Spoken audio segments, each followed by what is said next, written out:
Hi guys, today I'm going to be showing you how I make a resin trinket tray. The resin I am using is Pro Resin UK, it's the crystal resin. I will attach a link below in case you're interested in purchasing. I've just mixed part A and part B together. I'm going to put that to the side for now while I get my pigments and things ready. These are mineral flakes in pastel rose by Resin 8, the UK's largest supplier of resin products. Their stuff is brilliant, I swear by it. And we have recently become creators, which means we now have our own discount code. So I will also attach that below if you're interested in purchasing from the site. You can get 15% off with our code. They currently also have a 50% sale on, so with our code on top, that's 65% off. Highly recommend. I haven't actually used these flakes before as they're new, so I got them to try, as I usually use the gold and silver sheets that I add to the resin. But these just look a lot prettier. I'm also going to be using this opaque pink pigment. These are really good pigments. You don't actually need a lot of them. As you can see here, I'm mixing it around just to make sure that it's all mixed together perfectly, and then I just dip the stick in and use whatever remains on the wooden stick. You tend to find that if you use quite a lot of these pigments, that the pigment itself can drop to the bottom onto your mould and stain your mould, and then your piece doesn't turn out exactly how you want it to. I'll show you an example as well in one of my next videos of what that looks like. I'm also going to do the same with the opaque white pigment from Resin 8, just dipping the stick in and twirling it, making sure there's not too much on there, but also a good amount. So again, because you don't need much of these pigments, they do last for quite a while. And we've got a large one of the white because we use a lot of white pigments in what we make. So now I'm going to add the resin to the mineral flakes, and then I'll give them a good mix up just to make sure they're all coated in the resin, so none of them are loose, none of them are sticking to the mould, and there's no bubbles once I start to pour. It's very satisfying to stir. If you could hear the sound it makes a crunchy little sound.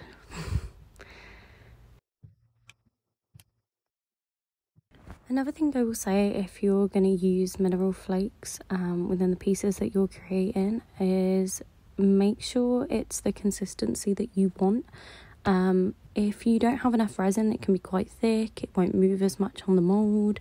If you have too much resin, they can separate once you pour and spread out quite a lot. So it depends. If you want to be particular with where you put in the flakes, I'd recommend putting less resin. Whereas if you want them to sort of spread out on the mould once you pour, I'd add more resin, but you will see that in a second when I do start to pour those flakes. Again, just adding resin to the white pigment this time. I should have actually probably put the resin into these first and then put the stick in with the pigment, because as you can see, the white pigment is stuck to the bottom of the plastic cup, so it's taking a little longer to stir in. It will stir the exact same. You might just have a little bit of pigment stuck to the bottom of the cup once you get to the end of pouring, which obviously means you're wasting a little bit of pigment. So learn from my mistakes, guys.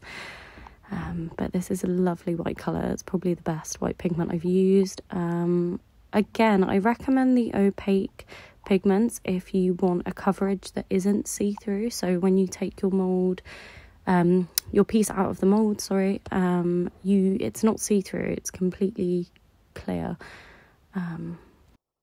Not clear, sorry, completely covered is what I mean. You know what I mean. You'll see what I mean when I pour. They do also do mica pigments, so if you're wanting less of a coverage and more clear with a bit of shimmer, I'd suggest the mica pigments. I will do a piece and video using the mica pigments because they are a lot different to the opaque, but again, give a lovely result at the end.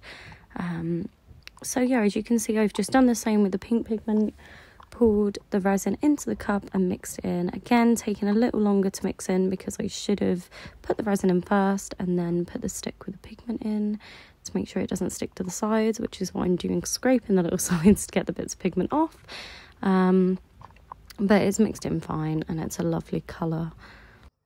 The only thing I will say to people as well, which I didn't mention at the beginning, is if you are working with resin for the first time, make sure you have a respirator mask. Do your research, make sure it's the correct mask. I'd wear goggles in case of any flashback and also because of the fumes, and 100% wear gloves. You do not want to burn your skin. It can be quite dangerous. You need to make sure you take all the right precautions, have a well ventilated room, and cover the work surface, because if you get anything on there, it is not coming off. If it dries anyway, if you wipe it quick enough, it should come off, but if the resin dries, it will stick. So yeah, as you can see, this is what I meant with the separation of the mineral flakes. So because I did it quite thick, I didn't add too much resin, they are moving a little bit once poured on the mould, but they're kind of retaining the shape that I want. I don't want it to be too perfect or too thick, so a little bit of movement once I've poured is fine. I'm not too worried about that.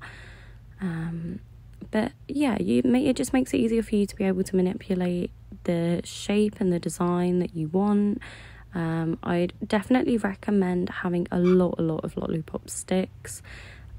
Cheap ones, expensive ones, whatever you want to use, doesn't really matter. Just something that you can pour and mix the pigments with and then manipulate the shape is absolutely fine.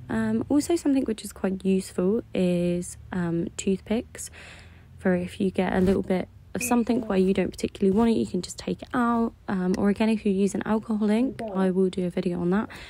It means that you can manipulate the shape and make funky little patterns, which is really fun to create. So I'm going with a sort of marble effect with this. I'm kind of just going along with it as I'm doing it. I've got an idea in my head, and I'm going to see if it turns out how I want it to.